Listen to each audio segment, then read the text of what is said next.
who don't know, this is a ceremony that is done for veterans to honor them. This is to remind them of their duty and that they served our country, and that this is to keep them warm when they are now home.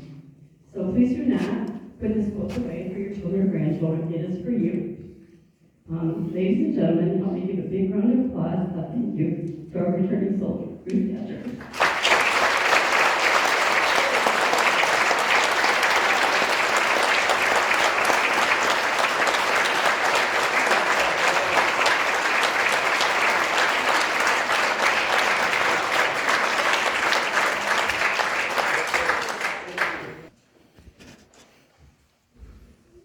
Well, I introduced myself a little bit ago, so we won't go through that. But I will say this. I've got a little story to tell you, and it comes from about a little young man, a boy. When he joined this church, and having joined the church, he would participate in services just like this back in 1970, mid-70s.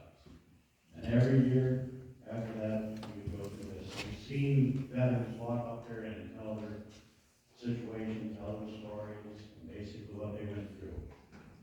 And I could think of that, back those times, I still think as clear as a bell, that, wow, I wish I could be part of that. And I did become part of that. I went to the Navy, a little boy with a bundle of Casco, and I saw my first ship. When I got dropped off of a van with a 120-pound sea bag on my back, and I said, "Where's the ship?" It was about 11:30 at night. He says, "Right here." And all I could see was this huge wall, about 60, 70 feet high. I couldn't even see the superstructure from front to back. And I see this little aluminum growl going up to what they would call the quarterdeck. And then I asked myself, oh my gosh, what did I get myself into? And then I seen the cargo underneath the brow, and I'm thinking, well, what happens? Why have they got that there? So I lugged that sea bag up to the ship, got on board, and shall we say the rest is history. But basically for 2 years, I was training, educated, was taught how to fold my clothes, do all that stuff. Apparently Mom didn't do that so well, so they thought they had to make it better. So, after 2 years of glorious training, my ship ended up in Beirut, Lebanon. My main purpose was to fix all the gun systems that went down. They would fly me by helicopters to different ships to repair them, USS Austin, USS Iwo Jima, USS El Paso. And then I was taken right off the coast of Beirut, Lebanon. That, the first thing you notice was the Ferris wheel. And city, skyscrapers. What are we doing here?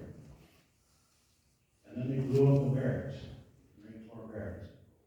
And a lot of the Marines and sailors that we bring over on my ship, they were in there. They didn't have a chance. That changed me forever. Because now, I think about those guys, gals, sailors, Marines, that lost their life that day. Their life ended.